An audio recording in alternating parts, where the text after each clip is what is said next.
Good evening, assalamu alaikum, and welcome to the scoreboard. I'm your host Amal Nadeem with the latest roundup of sports today. Let's take a look at our top stories. We start off with football and English football as usual. There's been a lot of debate on certain teams and the current form that they enjoy, but it's been a nightmare for some. But sometimes you see teams who are absolutely enjoying their football. Now, Brighton have been absolutely brilliant as they beat Hove Albion.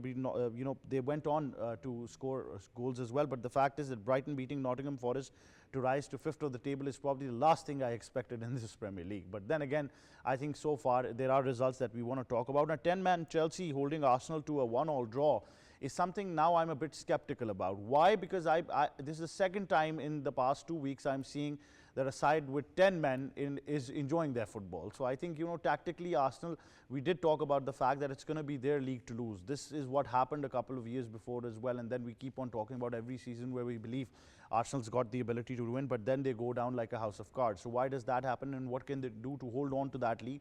Because a lot of football experts and pundits have predicted that Manchester City is certainly going to give them a run for their money as well. So we talk about that. Then we talk about Aston Villa, who wedged past Wolverhampton Wanderers 1-0 as well, and that is also something that we will be discussing on the show in detail. Then of course we move on and we discuss some more updates from the world of sports, motorsports as well. Qatar Grand Prix, it is something which racing fans have enjoyed throughout. Max Verstappen's Red Bull has won the Grand Prix with a strategic missed call by McLaren after a safety car earlier on as well.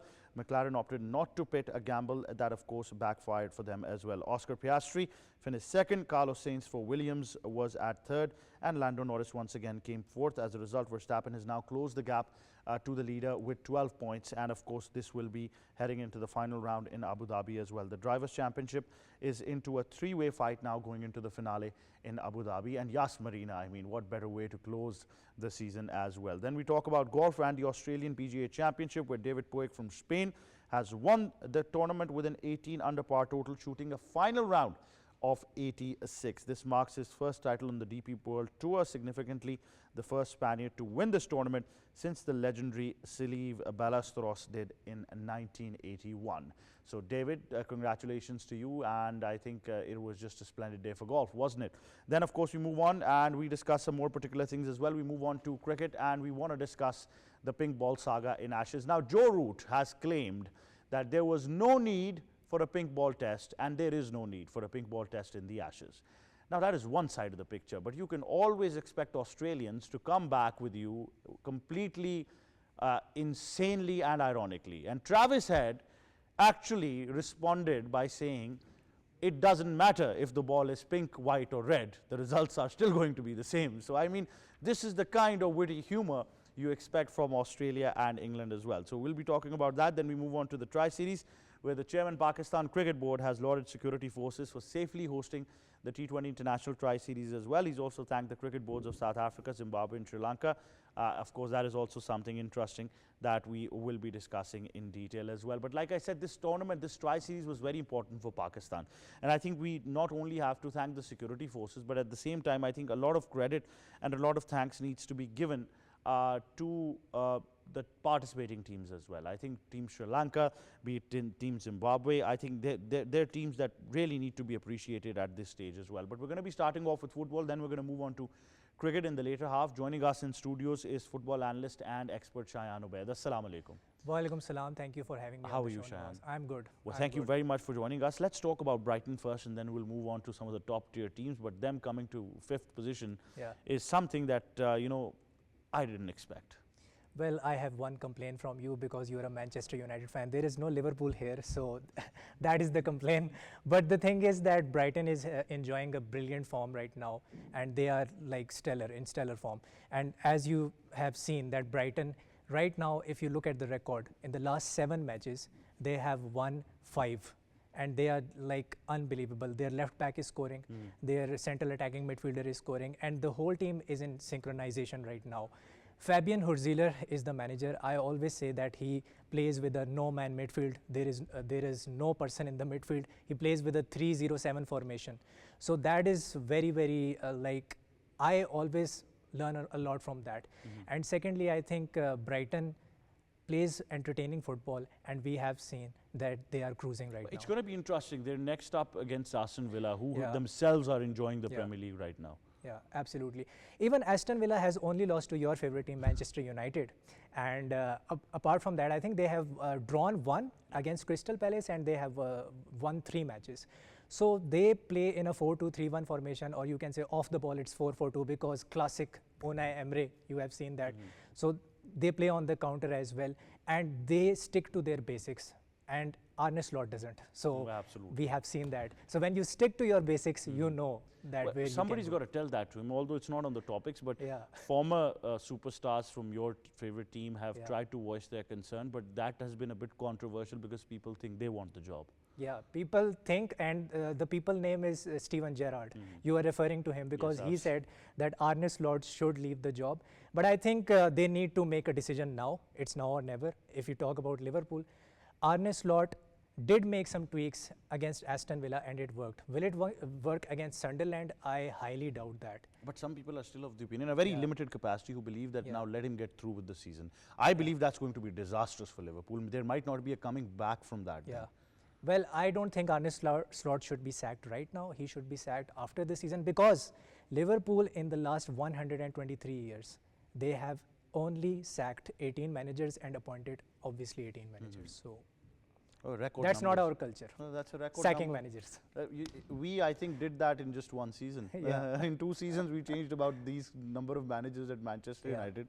But then, you know, that's why we say hashtag Glazers out. Nothing more than that. Absolutely. But let's talk about Chelsea. Held Arsenal to a 1-1 draw, and they were down a man as well. Then that is where I feel a bit frustrated for Arsenal fans, because I think it's always this point in the league when they tend to, you know, lose that lead over points. Well, if you look at Enzo Maresca and his tactics on the corner especially, what did he do? He took out 3 players and they played at the half line during the corner. So you can clearly see that tactically it was a masterclass on the corner, and Arsenal always tries to flood the box whenever they try to take a corner, and he completely neutralized that. So I have to give him credit there. And yes, there was a very controversial decision, Hencapi elbowing literally Trevor Chalobah, who then scored the goal. I think that challenge was very 50-50, could have been a red card, but in my opinion it wasn't. Where is Arsenal struggling at the moment? Because like I said, every time in the league when you consider them to have the lead on points, they tend to give it away. This is not the first time we're seeing this pattern. It's now become somewhat of stereotypical. I think that's why teams like Manchester City realize that going deeper into the league, they'll be able to make up for points. They will be able to, but it's all about mentality at the end of the day. And I still think Arsenal lacks that mentality. You have seen that they were suffering with 7 injuries, and now they are dropping points. Against Chelsea, you have seen. I still think the title is between Erling Haaland and Arsenal. That is where the line will be drawn. So that's the plan, I think, of Arteta as well. I think you got to give it to City, unlike us, where we try to, you know, build a system that Ronaldo would fit in. I think that signing of Haaland, before even he came to the Premier League and joined City, they were, you know, probably testing that system they wanted around him, not for him to fit into a system. Yeah, and that is the thing, that Arteta never leaves his system. He always tries the personnel and he tries to fit them into the system.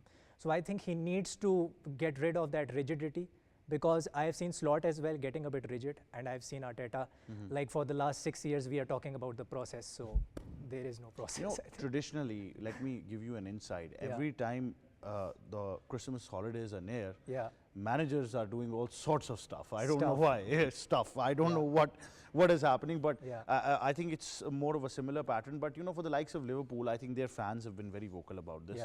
You're probably the only sane one who still said that I don't want him to be immediately sacked. But trust me, fans are furious. Fans are furious because they won't even see him in the next game. Probably. Social media is reactionary, and we are not on social media right now. Thank God. Thank God for that. But he still made me realize that I'm a Manchester United fan. So he's done his bit to make this social media. And I hate Manchester United. I understand. We hate Liverpool. So I think, you know, we share the same things over here. It's like the rivalry between Captain Barbosa and Jack Sparrow. I think it's that sort of an affair. But one team that I just want to ask you this personal question before I move on to the next segment. One team that has really disappointed me, which I thought in the next coming seasons would be in the top 5, is Newcastle United. What about that? Well, I think as far as the striking partner is concerned, like they have Harvey Barnes, and I think they have Walter Made, who is doing so well. I think they haven't missed Isak that much, but they are very susceptible on the defensive transition. Whenever you see a counter-attack is coming towards their defense, they are struggling big time. So I think Eddie Howe, I respect Eddie Howe a lot, because I think he's the best manager England can have right now. I don't like Thomas Tuchel because he's the manager of England right now, because I think he's very pragmatic. But in terms of management, I think Eddie Howe can fix this. But right now we are looking at Brighton, and Newcastle isn't doing well that much. So they need to step up one gear. Absolutely, and I wish they do, because ever since that consortium took place with their financial ownership, people started saying that in the next 2 leagues they're going to have the biggest signings and they will be the team to make that impact as well. But so far that hasn't happened. But then again, I think there's another team who's trying to make an impact. They also play in red, so good luck. 500 million spent. Yes, absolutely. But that was a concern to fans as well. Were you happy with some of the changes that were made? The thing is that Luis Diaz and Darwin Núñez, we sold them. They were the guys who initiated the press, the first line of press, and they are gone. And Why would you do Salah that doesn't press. without a plan B? Yeah, we didn't get that plan B, because we thought that Wirtz and Isak will fit in like a hand in a glove, but that didn't happen.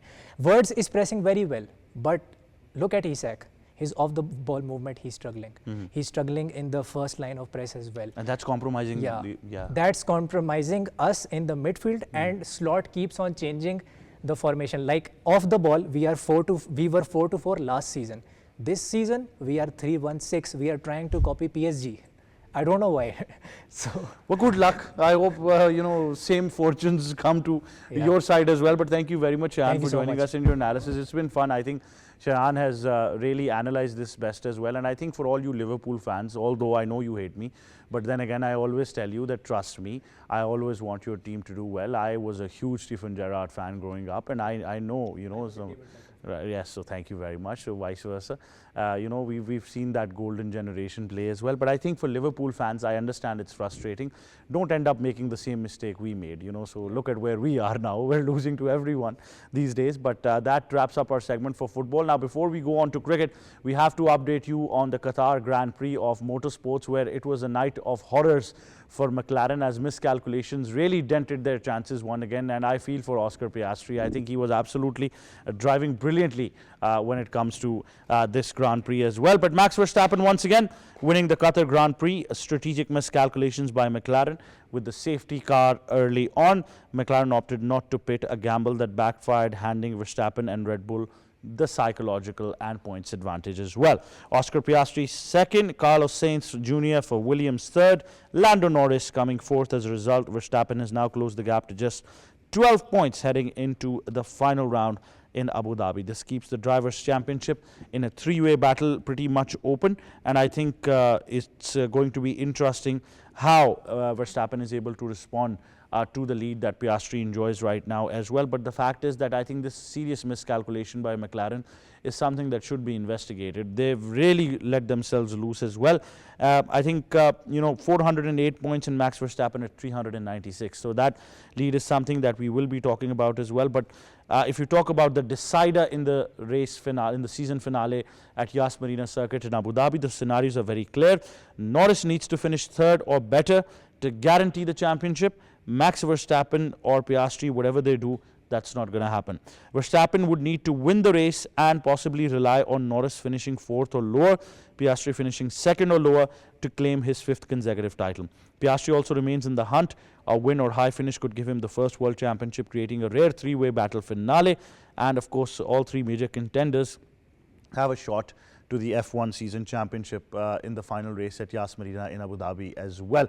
Now we move on to cricket, and of course the pink ball test match has been debated upon a lot. To discuss it further in studios, joining us is sports expert Syed Owais. Assalamu alaikum. Walaikum salam. How are you, sir? I'm good. How are you? I'm enjoying this. Now Joe Root saying, why do we need a pink ball test? And Travis Syed is saying the color of the ball doesn't matter. It's us who are going to win. It is, I mean, because the way they won the previous test match, but regarding the pink ball test, because even me, as a test cricket fan, I would say that was a good initiative by the ICC to actually get the fans into the stadiums. I mean, for Australia, where you play in Australia, where you play in England, for it can be even in South Africa, because Even if it's a normal test match, you see a packed, jam crowd. I mean, that's not a big challenge for us. But when you talk about the Asia specifically, you need to have that thing because you need to get that test flavor, because the crowd does not get more attracted to the test because it's more into T20. So that pink ball test could have been more flexible when you play in Asia, because I wanted, even in Pakistan, when remember we played against South Africa, when we played against some teams, I wanted one of the test matches to be into the pink Well, one. let's try to understand why the ICC did that as well. I think that's very important. But also joining us now on the scoreboard is cricket writer and expert Amal Nadeem. Assalamu alaikum. How are you, and welcome to the scoreboard. Walaikum Assalam, Ahmed. I'm good, and thank you so much for having me. Amal, what would you like to say about this current statement now? Joe Root says that pink ball tests are not needed for the Ashes. Travis said, responding, that the color of the ball is not going to affect the results, be it red, white or pink. They're still going to win. But the fact is there's now a debate that has been initiated of why a pink ball test in the Ashes. Ahmed, I think I kind of understand where Joe Root is coming from. Obviously, when there is a classic format like Test, any change in the format or the way you play the game, it might affect players and the audiences altogether. In the recent past, we have already seen that there have been continuous changes made to the format, which are obviously made to attract more audience. But when it comes to Ashes, I believe there is no actual Yes, need. like we said, that we've got to discuss the history of pink ball test match. At that time, the ICC was desperate to keep test cricket alive, so they had to come up with some innovation. And I'm glad that, the pink ball, it was already being, practiced in a couple of places. But for me, I think it became a huge success, the concept of a night test match. For me, I was one of the luckiest ones initially when this ball was tested, because I remember back in 2009 and 10, because I was in UAE, and there was a match between Norway versus UAE, ECB Blues, I would say, Emirates Cricket Board Blues, like we have Pakistan Shahins over here, so we have got Emirates Cricket Blues, and I was playing for that team. So this initial pink ball test was done there as a fast bowler for me, because it was not easy to control it as compared, because when you talk about the red ball, I mean, we were used to that, we were used to white ball cricket, but for me controlling it with the swing, it was not that easy because it swings a lot. Secondly, when you go for a fielding perspective, I mean, for me, what challenging it was, because it was a new initiative. It just got lost in for me while fielding, I mean, because it was not easy to judge. As a batsman, because I've just faced like 4 or 5 deliveries of it, I can just share my experience.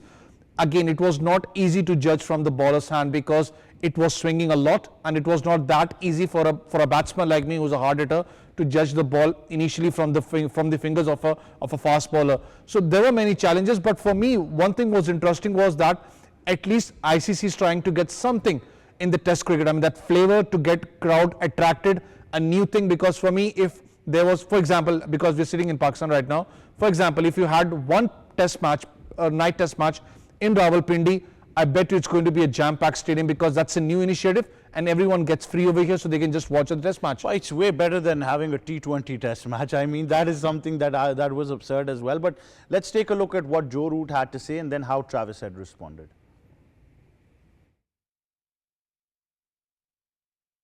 Well, there you have it. I don't think you need it in the Ashes series. Absolutely not.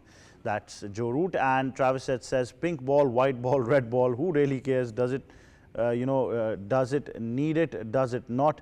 It's a great spectacle. Head can say that. He single-handedly took the game away, and he's the kind of campaigner I probably see a future captain for Australia in him.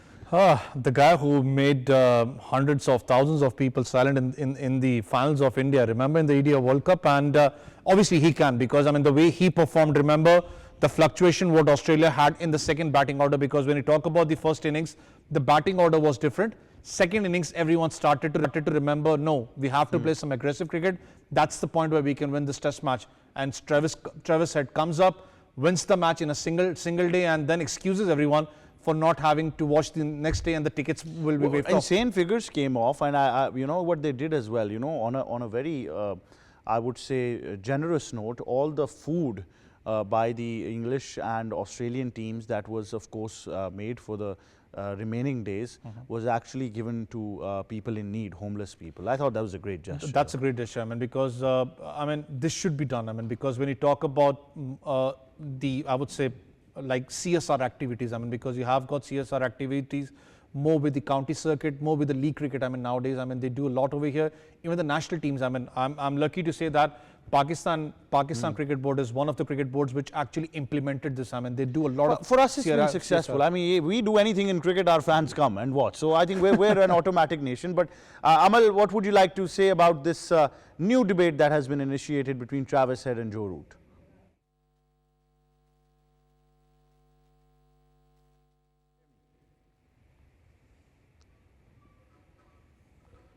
Well, that's one for our team to solve now, but our team's going to try to get Amal back, regardless of whether it's a pink ball test or not. Mitchell Starc is absolutely lethal with the pink ball. I've seen it before as well. This English team right now is being criticized. Sir Ian Botham was very vocal and he was very, very furious. He says the next time I have to hear any absurd comments, I'm probably like Bazball. He categorically mentioned that Bazball works, Bazball. He says the next time I have to hear about Bazball, I'm going to break my television. One thing about the, you talked about pink ball, like I said, because I had been a part of that experiment, what they had done as a fast bowler. If you compare Kokobura or any, I mean, grace ball with a pink ball specifically, the stitches are different and the ball swings a lot, like I said. I mean, it's not easy for a fast bowler to control a pink ball. I mean, that's where if you have good pace and you can swing the ball, it's going to be deadly for the batsman. And specifically when you play in the evening, you know, gradually you get that swing because of the overcast conditions and dew factor, whatever role plays on the ground. That shows a lot of, I would say, support for the fast bowlers. But when you talk about the whole stuff, what happened in the England versus Australia camp, remember at the day when Australia were clinching the match, half match was not over, England crowd left. I mean, even that was one of the things what Australian media even highlighted. Yeah, they did a Babar Azam in Pakistan sort of thing. They done at that, I mean, because the way Travis said was going on. Secondly, regarding the ex-cricketers of England, I mean, just look at Broad's face. I mean, when he was in the commentary panel, that shows the frustration, what they had to carry on. Remember, I told you because I was in England for one of the county circuit, and that's the concern where they shown, the study shows that the more youngsters coming up, they are more into 100, they're more into T20 net best blast. But as we often claim it to be a batter's problem for England because of the Bazball concept. One thing which we're not realizing is that England bowlers right now are just about bowling quick. There's no skill that we're seeing. That experience is already missing because of not having Sir James Anderson or Stuart Broad. But the fact is that they've not been able to.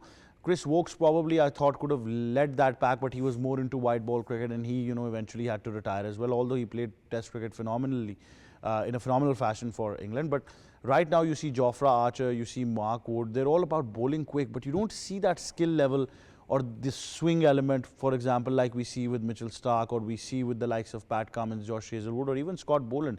I've not seen them hitting those right areas. I mean, that's the point, like you just mentioned about, I mean, if you talk about the English bowling lineup, many of the English bowling lineup, even I would say, I mean, Wood, the left arm pacer I'm talking about, the thing is that they have more been into T20. I mean, they just want themselves into T20 cricket. I mean, if you watch the T20 spells of England, they're brilliant, I mean, with the slower ones. When you talk about the Test cricket, I thought that because Archer is getting back into the England squad after a lot of time, Mark Wood coming back after that injury-prone period. But when you talk about both bowling options like Australia versus England, the biggest point what we saw in the Australian bowling lineup was that they were hitting that right deck. I mean, 8 meters. They were hitting it like 6 meters, where you can actually swing the ball. It's all about how hard you're going to try for that as well. And speaking of trying, we're going to try to get Amal once more on the show. Amal, can you hear me? Yes, I can, Ahmed. Am I audible to you? Absolutely, you are. Can you please continue with this pink ball saga that has opened up in the Ashes? Ahmed, could you please repeat your question? I think there's a little bit of distortion in the voice. Yes, I was wondering that, you know, Joe Root has established that the Ashes doesn't need a pink ball test right now. Travis Head says the colour of the ball doesn't matter. But, you know, when we study the history of Test cricket, the ICC came up with this idea to keep the format alive. I think that was greatly succeeded by the World Test Championship formula, which gave it a new thing as well. But what's the symbolic importance that you see of a pink ball test match?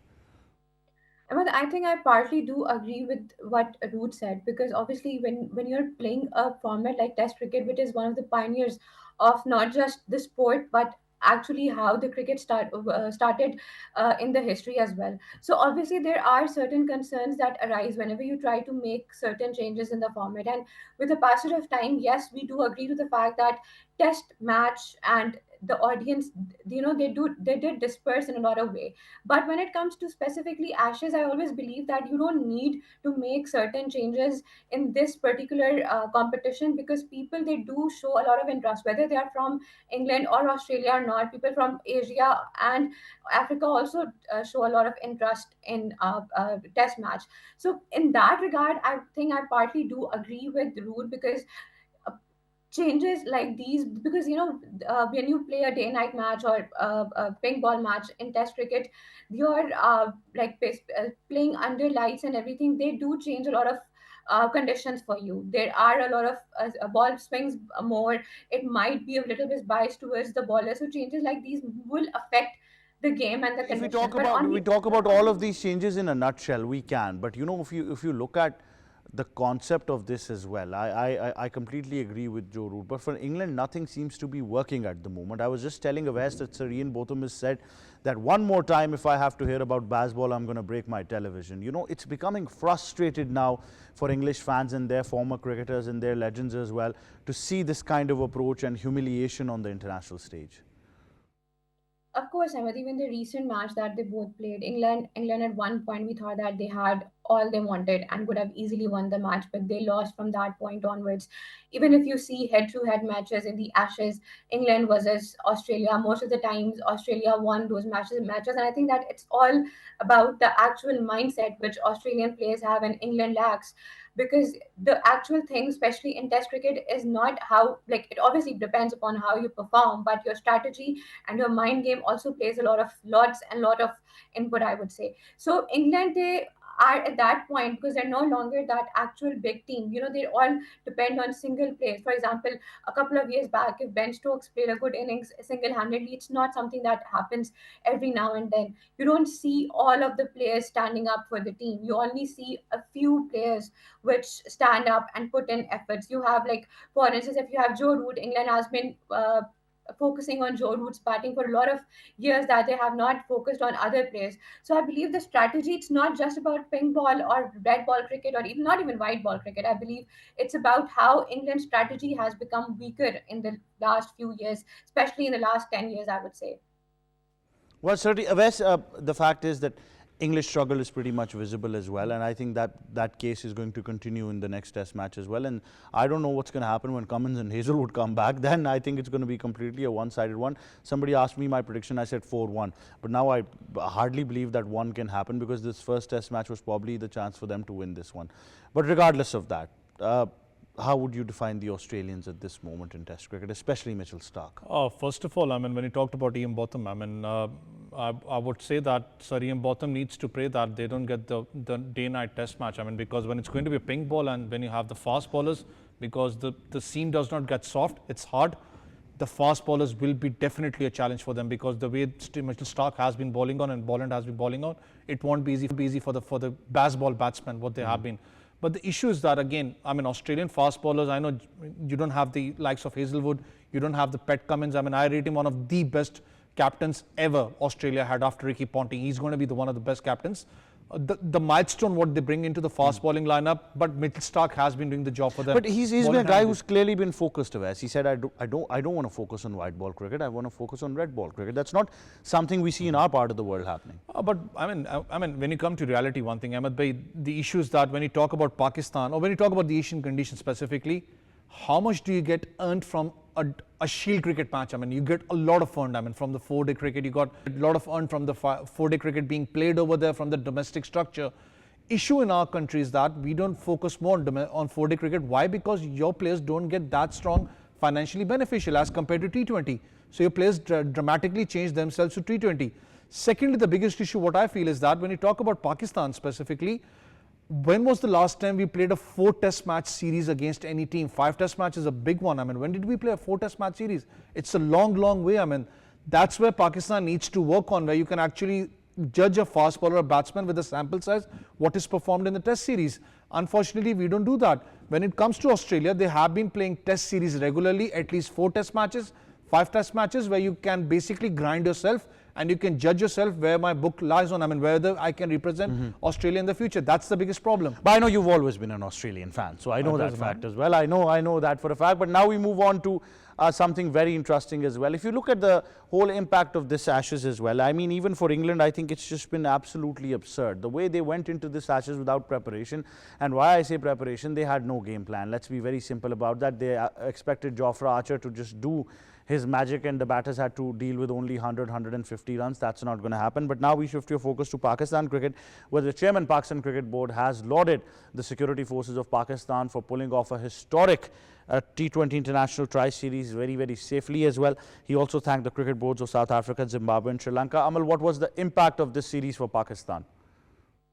Ahmed, I believe that there are a lot of course, positive impacts of this series because, after a long time, we managed to win a try series again in Pakistan, and especially with the World Cup approaching, I feel like there's a lot of confidence with the young guys would get from this series. Obviously, there are a lot of loopholes that I still feel exist in the team, but for the confidence, I believe it was very important. We saw. I do totally believe that, especially our spin department is very much sorted right now because Nawaz is in good shape. Nawaz is in good form. We have Abrar, and even though Sufyan Mukim is not in the team, you still have him as an option that you can include him, and he's a good player. And then Saim as well with a part-time spinning attack. What really bothers me right now is there are certain crucial things in the team that really needs to be discussed. Number one, like you still don't have a good wicket keeper. I would say that issue that we have right now, because even you can disagree with Rizwan all you want, but he was a very, very good wicket keeper. Someone that comes really close Good to wicket that. keeper, Amal. Sorry, Do you think Usman is not a good wicket keeper? I couldn't hear you. Can you please repeat again? I'm saying, are you saying that Usman Khan is not a good wicket keeper? Yes. That's what I'm implying. That Usman Khan is. Can you give me a replacement? In terms of like that's what I was coming on to. That in terms of replacement, if someone comes closer to Rizwan, that's Haris in terms of keeping only. But right now he's not very good at with bat. You could use Saibzada Farhan as a replacement, but you need to put in a lot of efforts on him as well. Even though that he performs well with the bat right now, he needs a lot of improvement in that. So before World Cup, you need a specialist batter who can keep well as well, because right now you don't have a lot of options with that. So that is something that is going to affect us, because that's a very. Haris has been horrible in the domestic season. His wicket keeping has been all over the place. Sorry. Yeah, but Ahmed, like in comparison to Usman Khan, in comparison to Farhan, if there is someone who can be trained at least to come at the level of Rizwan, I always think that it has to be Haris, because he has a lot of experience in emerging category as well, in PSL as well, and he has also wicket kept in national team as well. So someone who has the experience and can be trained well, because he has kept well in the past. But Usman Khan and Sajada Farhan, I don't think that they are all the way there yet. Yes, Syed Mohammad Owais. Amal wants Haris in for Usman Khan. You want Shadab Khan in for Salman Ali Agha. I mean, where should I take this team now? I don't want him. I was just listening, Amal, but the issue is that when you talk about your wicket keeping, we have been discussing on other platforms too, Aman. The issue is that you can't prepare any other wicketkeeper right now because the T20 World Cup is just right the corner.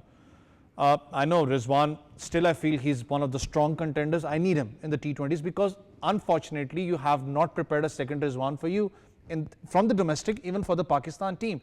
Yes, when you go in the domestic, you had Mohammad Ikhlaq. He could have been a brilliant guy for you, but unfortunately you didn't convert him into Pakistan team. Saibzada Farhan, I remember where we share one more platform, we spoke to one of the ex-cricketers and he said one thing. When you talk about Saibzada Farhan, if you just give him the responsibilities of a wicketkeeper batsman, he's going to struggle with the batting. Yeah, definitely. And he doesn't want to do wicket. He doesn't want to do it because when you talk about in the practice sessions, warm-up sessions, he's not into wicket keeping. So that shows that he does not want to do it. Thirdly, Hasibullah could have been a brilliant converter, but again, you have not prepared them for the World Cup or not prepared for them for the Pakistan team. That's the problem where you actually are struggling right now. Usman Khan, I'm the one, remember we used to discuss that he needs to be a part of Pakistan, but there are some players who actually, again, I'm telling you, who are brilliant in the league cricket, but not good at international levels. But I need to understand his fitness level. Who's your wicket keeper for the World Cup? It's definitely going to be Usman. I mean, because you don't have any other option over here. And I don't think we should change anything right now. Me, I won't change anyone because again, it's except I don't know what happens with the Some vice Babar Azam captaincy. fans are saying Mohammad Rizwan. For me, I need Mohammad Rizwan. See, I have two things. If you want to change, if you go through the performance of Usman right now in the domestic structure, he's performed well even today. He scored around 80, I'll give you an option then. Mohammad Rizwan or Usman Khan. And remember, for the World Cup? No, and remember, whoever you choose has to bat at number 5. Number 5, it will be Usman then. Usman Khan. Well, there you go. That clarifies things. But another very, I would say, confusing incident happened in the game as well. And that was Shadab Khan too, man. Shadab should actually try as a wicket-keeper batter. I mean, what a scenario Owais has given us. To fit Shadab into a team, why doesn't he become the wicket-keeper and bat at his, any place he You want wants? to test his fitness. Yeah, well, there you go. He's not fit. But the fact is that, another incident happened which clearly went on to digital media and became the hot-selling topic. Fakhr Zaman's catch. What really happened? That because after the wicket, I've never seen Fakhr this angry in my life. He was appealing for a bold, so that's what happened. I mean, because when you have that, the DRS, I mean, specifically, and when you obviously come in challenge a umpires have been under boiling water. I mean, that was clearly out. I mean, the Fakhr Zaman's catch was brilliant. And even that slip cordon area, I mean, the way he fielded up, unfortunately, it was not given out. And obviously, that's a frustration what you carry on because when you take a brilliant catch and the next ball, Shaheen Shah Afridi comes to bold on and look at Shanaga's face, even he was laughing there. That shows the frustration, what they had on. But Fakhr Zaman, he's a utility cricketer. That's the point where we say that he's one, you can use him down the order wherever you want. But let's be honest, it wasn't the umpire's call. It went to the third umpire. So Fakhr being angry at the on-field umpire wasn't. I don't think so. He's angry on the on-field. That was Hassan Raza, if I'm not wrong, the on-field umpire. And I think it was Asif Yaqub. Asif Yaqub, but I don't think so. He was angry on that. He was angry on the third umpire. But one thing about Fakhr Zaman, Ahmed bhai, the place where he's playing right now, for me, I know you might differ with me, but for the place where he's playing right now, Pakistan needs to understand one thing. He's brilliant at number 4. The position what you're trying to make him play, that's a finisher's position. He can't be that brilliant. But the fact is that he's finishing everything right now. But Amal, what's your take? Was that out or not out?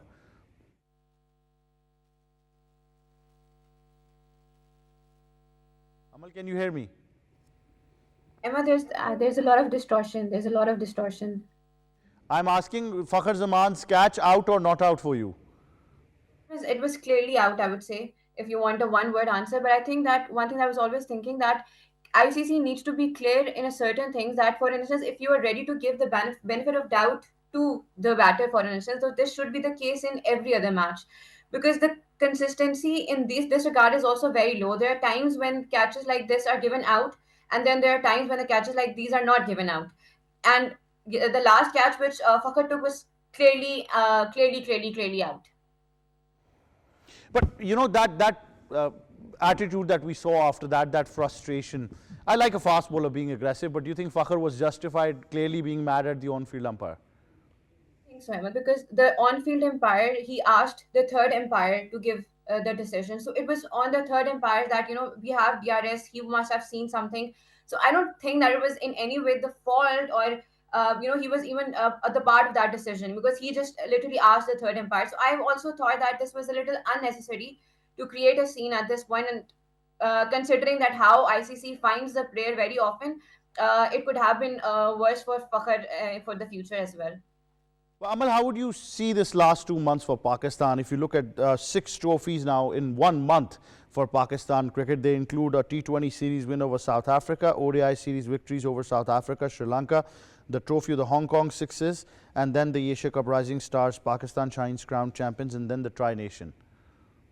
Of course, Emma, there have been a lot of positives that we have seen, and one thing for sure that this is very much needed to build the confidence of our players as well, because we have seen a downfall, we have seen players struggling as well. But again, like I said, that with the World Cup approaching, you have to put in a lot of efforts and you have to correct a lot of things. For instance, your death over bowling is still a huge concern. The way the second last match in the Tri Series, the way Wasim Jr., though that many people consider him as a good death over bowler, he struggled a lot. 13 runs in the last over, a lot of loose balls, and then 3 wides. That over did cost us a lot. So there are a lot of loopholes, there are a lot of things that needs to be improved. You need to focus, again, like I mentioned, you need to focus on your keeping. Even if you're going with Usman Khan, ask him to improve his keeping style. He's still manageable against the spin, but against the fast bowlers, he struggles a lot. Then you need to focus on your death over bowling. I've seen this multiple times that, for instance, Asim Shah is going with a good economy in his earlier overs, but when it comes to the last overs, because they are very much crucial in the T20 match, the whole momentum gets affected. So even though that we are going to the right directions, there are certain minor things like batting order, and we have experimented a lot with the batting order as well. So you need to be very much clear about the batting order, and then your depth over experts, and then your fielding, and then your wicket keeping. But one thing for sure, that this has given a lot of positive side to Pakistan cricket team. We have players in emerging: Mas Sadakat, Saad Masood, Danial, the guy who bowled the last over against Bangladesh. I think we the future seems to be in safe hands, but you need to polish and put in a lot of efforts on your end as well. Well, absolutely. Thank you very much, Amal Nadeem, for joining us. But where's 6 trophies in 1 month? Pakistan cricket. That's Pakistan. 1 minute up, 1 minute down. And whenever it's a Pakistan match, you need to have a Panadol with you, I mean, because that's what Pakistan provides. But brilliant, I mean, in the Hong Kong success, the real appreciation goes to Pakistan. Pakistan shines in the Asia Cup Rising Stars. I mean, the way they played.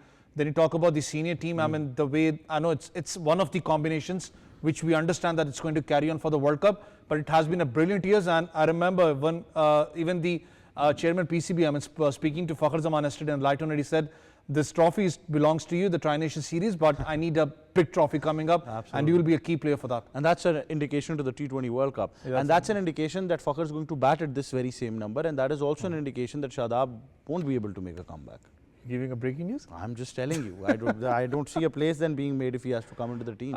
If speaking clearly, I mean, I know there has been social media platforms about Shadab Khan, but when you talk about reality, I don't think so he makes a place, because obviously the guys who have been a part of the Pakistan team from so many long periods, they have been performing. Sufyan Mukim, Usman Tariq, Ibrar, then you got Nawaz. He has to prove his fitness, I mean, to get into the Pakistan team, specifically when you talk about the World Cup, because in the domestic he just played 2 matches. He's not that match fit. Yes, but everyone will be having an eye in the Big Bash how he performs well. Well, absolutely. And I think it's good that we've got some time off for the coach as well. Mike Hassan has now returned to meet his family in New Zealand. He's a psychologist, man. Yeah. Really? I think so. Yeah, well, because when you look at his face, I mean, he said it's a happy face, but he was tired. Wow, so thank you very much, Owais, for joining us as well. I think that wraps up our segment for cricket and the program as well. I think one thing is very certain.